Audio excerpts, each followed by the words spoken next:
Alors, bonjour. Donc, la présentation suivante est celle de Cécile Persillon. Donc, Cécile développe des biotechnologies pour l'industrie au sein de la société Proteus depuis une vingtaine d'années. Donc, la présentation d'aujourd'hui devrait aborder l'isolement de souches d'intérêt et le séquençage de nombreux génomes.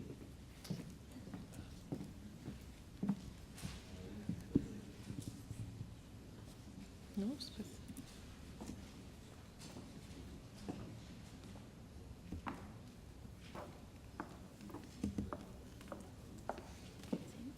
On va voir, c'est bon.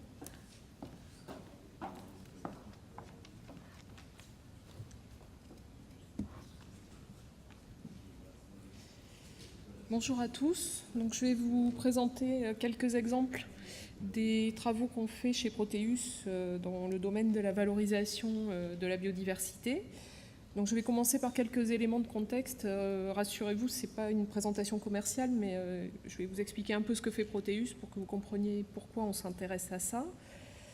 Donc Proteus, c'est une Contract Research Organization, donc une société qui fait de la recherche à façon dans le domaine des biotechnologies blanches. On est membre d'un groupe de chimie qui s'appelle PCAS. Et outre les enzymes pour la biocatalyse qu'on développe pour le groupe, on adresse aussi de nombreux marchés pour lesquels on développe ou des enzymes ou des micro-organismes, donc l'environnement, l'énergie, les agro-industries, l'alimentation humaine et animale, la cosmétique, le home and personal care, etc. Et donc pour obtenir ces enzymes adaptées à des applications industrielles, on part de souches microbiennes, donc qu'on obtient soit via des enrichissements et des isolements, soit à partir d'une collection de micro-organismes dont on dispose via des partenariats internationaux, donc j'en parlerai un tout petit peu plus après. Et à partir de ces souches-là, on obtient des enzymes wild type qu'on peut après optimiser avec de la biologie moléculaire. On a des technologies propriétaires, en particulier dans le domaine du shuffling, de l'évolution dirigée. Puis on travaille sur la formulation de ces enzymes et sur le scale-up pour la production.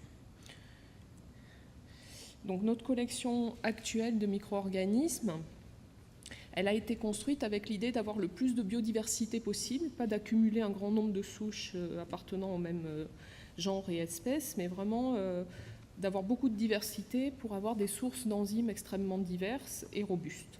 Donc on a noué ces partenariats. Donc vous voyez les points rouges, c'est les laboratoires avec lesquels on travaille. Donc c'est vraiment réparti géographiquement et on les a choisis en fonction de la biodiversité dont ils disposaient. Et les lieux de prélèvement des souches qu'on a dans nos congélateurs sont donc localisés par des points blancs. Et donc notre objectif, comme je vous l'ai dit, c'était d'avoir les souches les plus diverses en termes de métabolisme et de tolérance à leurs conditions de vie. Donc on a à peu près toute la gamme des souches dites extrémophiles, donc en termes de pH, de température, et puis aussi une collection d'halophiles qui vient de la mer morte et quelques barophiles pour lesquels on n'est pas trop équipé pour les cultiver, mais on peut au moins étudier les génomes. Et en termes de phylogénie, donc on a 90% de prokaryotes, donc bactéries archées, quelques eucaryotes pour la plupart des champignons, mais aussi des microalgues. Donc dans notre collection de microalgues, on a à la fois des cyanobactéries, donc prokaryotes, et des eucaryotes. Et puis cette collection augmente, on écrit tous les jours, en fait elle augmente régulièrement via de nouveaux partenariats et via des nouveaux isolements aussi qu'on fait chez nous.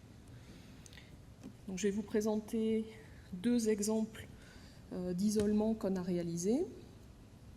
Donc on ne fait que chez nous des isolements sous pression de sélection, c'est-à-dire on n'a pas pour but d'isoler des souches pour des souches, donc on met des conditions d'isolement qui nous permettent d'obtenir ce qu'on cherche pour un projet donné.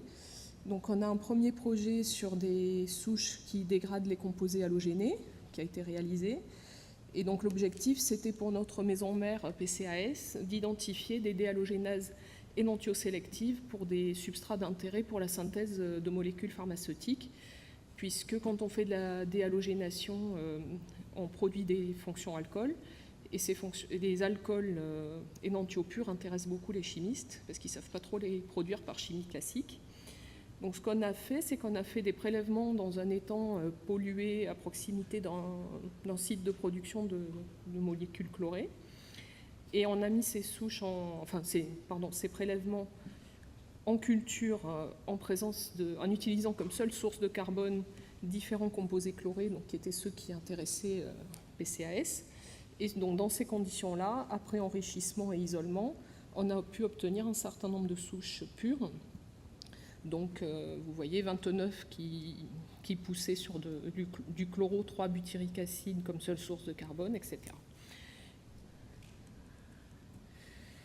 Et donc après, on a caractérisé ces souches pour voir si elles produisaient l'enzyme qui nous intéressait. Donc là, on a fait des tests en utilisant les souches entières comme biocatalyseurs. Donc on n'a absolument pas ni purifié ni cloné les déhalogénases. Et donc on a pris les 43 souches, par exemple, sur cet exemple-là, qui poussaient sur le 2-chlorobutyramine, donc comme seule source de carbone. En faisant une analyse GC, on a confirmé qu'il y en avait 38 qui étaient capables de pousser sur ce substrat en faisant la déhalogénation, parce qu'il y a évidemment d'autres réactions qui sont possibles sur ce substrat-là. Et parmi ces 38, il y en a 28 qui étaient énantiosélectives pour l'un ou l'autre des énantiomères du substrat. Et vous avez sur le graphe en dessous un exemple avec une souche qui a le numéro 3686. Et vous pouvez voir qu'elle convertit 100% de l'énantiomère 2 excusez-moi, après 7 heures à 30 degrés, alors qu'au bout de 7 heures, l'énantiomère 1 est à peine touché. Donc, sachant que ça, c'est donc sur une souche wild type. Et donc, à la suite de ça, on doit identifier le gène dans la souche par les techniques de biologie moléculaire à notre disposition. Et ce qu'on voit aussi, c'est que quand on fait l'analyse phylogénétique des souches isolées, donc toujours sur ce 2-chlorobutyramine, on voit que celles qui n'ont pas l'activité déhalogénase, en fait, c'est probablement des souches qui ont des amidases. Et en fonction de l'activité qui leur permet de dégrader ce substrat, ce n'est pas du tout les mêmes groupes phylogénétiques. Et donc ceux qui dégradent ce substrat via une activité déhalogénase sont des ancylobactères et des xanthobactères, alors qu'on a d'autres genres sur l'activité amidase. Ici, on a un deuxième exemple. Donc, cette fois, c'est un isolement de souches anaérobies strictes. Et c'est un projet ANR qu'on a eu avec l'IFPEN, l'Université de Marseille. Et l'objectif, c'était d'isoler... Alors, dans le projet, il n'y avait pas que des anaérobies, mais nous, on était en charge de la partie anaérobiose. Et donc, on recherchait des souches qui soient à la fois capables d'hydrolyser les substrats lignocellulosiques et de produire de l'éthanol. Donc, ce qu'on a fait en termes d'isolement, c'est qu'on a fait les enrichissements à partir d'échantillons environnementaux, donc du compost et du sol de forêt. On a fait les enrichissements sur de la vicelle, donc substrat artificiel, en conditions anaérobies strictes, donc en utilisant les méthodes de Hungate à 3 températures, plusieurs étapes d'enrichissement, puis des isolements sur milieu solide en utilisant des tubes de Hungate dont on recouvre les parois par de la gélose. Donc vous avez... Alors, est-ce que je vais savoir me servir de ce truc-là? Non, je n'arrive pas. Comment ça marche? Je ne sais pas utiliser. Non, c'est pas ça. Excusez-moi. Enfin, sur le tube de Hungate, vous voyez un petit halo autour d'une colonie. Donc c'est la dégradation de la cellulose qu'on peut visualiser comme ça à l'œil par diffusion. Et donc ces colonies dégradant la cellulose, elles ont été récupérées dans ces tubes, dans une chambre anaérobie, puis on a fait des dilutions en série pour être sûr d'avoir des souches pures et pouvoir ainsi les caractériser davantage. Donc sur les 243 souches qu'on a isolées qui avaient une activité de dégradation, on en a sélectionné 50 sur différents critères, à la fois la diversité taxonomique, leur capacité à dégrader totalement la vicelle, leur croissance sur de la biomasse lignocellulosique, donc cette fois des substrats réels, industriels, de la paille, du peuplier, etc. Et on en a choisi ultérieurement 2 qui étaient les plus efficaces. Donc, comme on peut l'attendre en anaérobiose, essentiellement des Clostridium. Mais quand même, il y en a une qui est assez éloignée de toutes les, en termes de séquence de 16S, assez éloignée de toutes les souches connues, puisque la souche la plus proche est seulement à 93%. Et donc vous voyez sur la photo la dégradation des substrats insolubles. On a une clarification assez efficace et rapide. Et quand on fait une analyse GC, on trouve une production d'éthanol qui n'est pas optimale. Aujourd'hui, on est loin de la rentabilité industrielle, mais c'est déjà prometteur puisqu'elles ont les voies métaboliques nécessaires. Et on a caractérisé un peu plus ces souches-là, donc en faisant des cultures en volume un peu plus important. Donc on n'a pas dépassé le litre pour l'instant, mais vous voyez des concentrations d'acétate et d'éthanol, par exemple, sur ces souches-là, de l'ordre de 20 à 25 millimolaires selon les conditions. Et on voit aussi qu'elles sont capables de faire la même chose sur des substrats lignocellulosiques, donc paille et peuplier et miscanthus, pré-traités ou pas. Et on a aussi évalué les gammes de pH, de salinité et de température pour la croissance de ces souches-là. Et on les a comparées aussi avec les souches types les plus proches afin de voir leur performance, et elles sont significativement différentes. Et ici, c'est le même type de résultat avec la deuxième souche sélectionnée. Donc ici aussi, production d'éthanol et d'acétate et croissance sur les différents substrats lignocellulosiques. Donc là, je vais vous parler brièvement d'un projet collaboratif qu'on mène en partenariat avec Génective, Biogéma, le Génoscope, le CEA et CABI, et qui est financé par le GNIS, qui est le Groupement national interprofessionnel des semences et des plantes. Donc c'est un projet qui a pour objectif d'utiliser la diversité microbienne pour identifier des insecticides, des activités insecticides qui soient actives sur Diabrotica virgifera, qui est un pathogène du maïs. Et donc la stratégie, c'est de faire du séquençage d'un grand nombre de génomes prokaryotes. Donc il y aura approximativement 1000 souches de notre collection, plus des souches du CEA et des souches qui seront isolées dans le cadre du projet.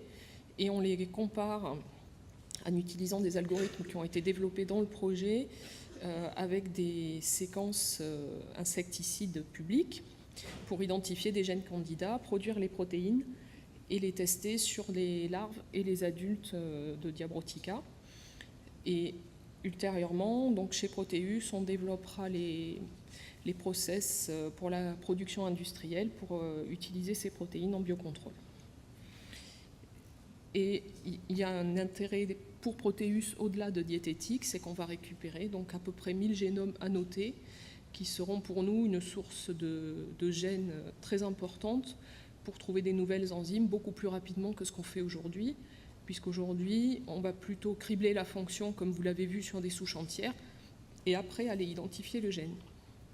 Donc ça va nous permettre de gagner énormément de temps. Et en dernier, alors comme je vous l'ai expliqué jusqu'à présent, on est essentiellement une société de recherche sous contrat, mais depuis qu'on fait partie du groupe PCAS, on a aussi la mission de développer des produits propriétaires.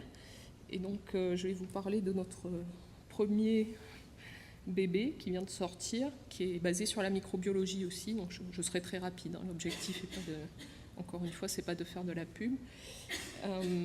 Donc c'est un petit test nomade où on écouvillonne une surface et l'écouvillon qu'on a récupéré, on le plante dans un tube qui contient un réactif gélosé qui n'est pas un milieu de culture.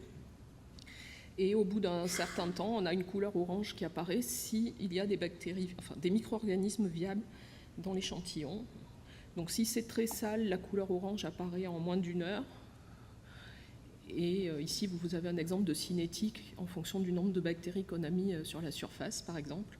Donc vous voyez en 2 heures, 10 puissance 7 bactéries, donc là c'est vraiment très sale. Mais en 24 heures, on descend jusqu'à 10 bactéries avec aucun équipement nécessaire. On peut même faire l'incubation à température ambiante, ça fonctionne aussi. Voilà. Et après, on a représenté ce type de réaction sous forme de cinétique. Donc c'est des temps nécessaire pour la détection à l'œil nu. Donc en fait, on a filmé à la caméra et observé à chaque temps l'apparition de la couleur. On a testé un certain nombre de souches pures, donc vous avez la liste sur le côté, y compris des champignons et des levures. La seule pour laquelle on n'a pas de signal, il faut le mentionner, c'est Streptococcus. Ça, sur Streptococcus, ça ne marche pas. Voilà. Et je voulais remercier toute l'équipe de Proteus qui a fait ce travail, les organisateurs pour m'avoir invité et les partenaires des différents projets dont j'ai parlé. Et si vous avez des questions, n'hésitez pas.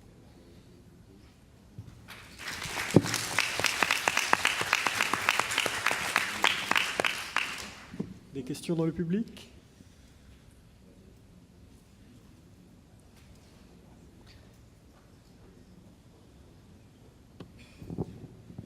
Comment vous sélectionnez les 1000 génomes que vous allez séquencer parmi votre collection ?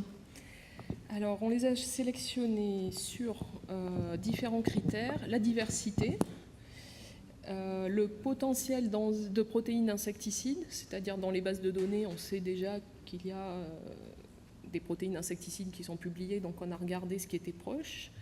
Mais on voulait aussi avoir des choses originales, donc on a aussi regardé ce qui était relativement éloigné, mais qui venait d'environnements pertinents. C'est-à-dire qu'on peut imaginer, par exemple, qu'une souche qui vient d'un volcan, elle a peu de chances d'avoir rencontré un jour un insecte. Enfin, je caricature un peu, mais c'est ça. Donc ça a été un tri à plusieurs critères. Et puis dans notre collection, même si on a cherché la diversité, on a quand même souvent 2 ou 3 souches qui sont sinon identiques, mais au moins proches sœurs. Donc on n'en a pas séquencé 3, quoi. On a vraiment cherché la diversité.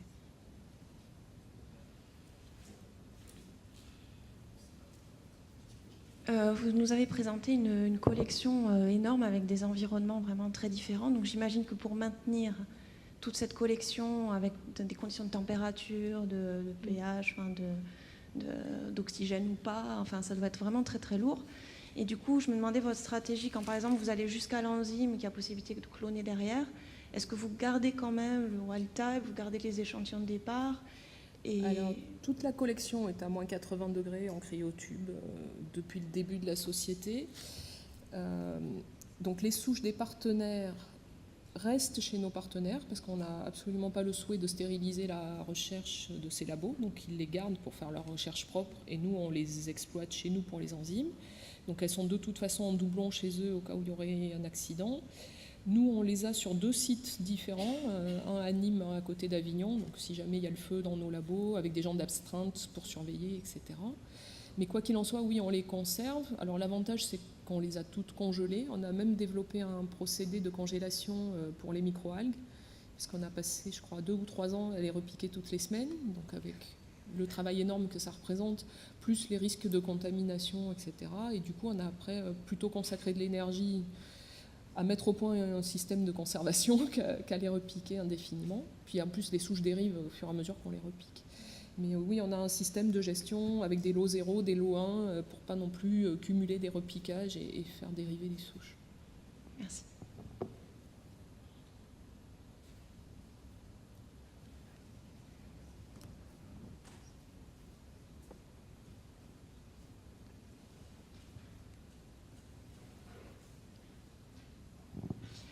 J'avais une question sur votre CleanPix qui Oui. détecte les cellules viables.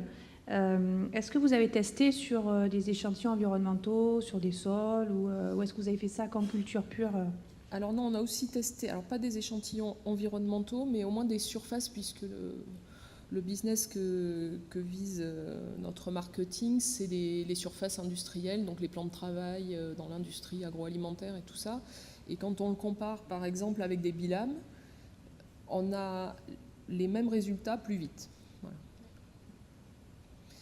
Après, nous, on a travaillé en culture pure parce qu'on voulait avoir une idée, on voulait être sûr que ça ne soit pas trop spécifique, parce que souvent, quand on prend une bactérie modèle, on travaille toujours sur la même, on a un truc super, et dès qu'on teste une souche à côté, ça ne marche plus. Donc, on a travaillé en culture pure, mais aussi sur des vraies surfaces. On est allé écouvillonner à la gare de Nîmes, les carrelages de labo, des choses comme ça.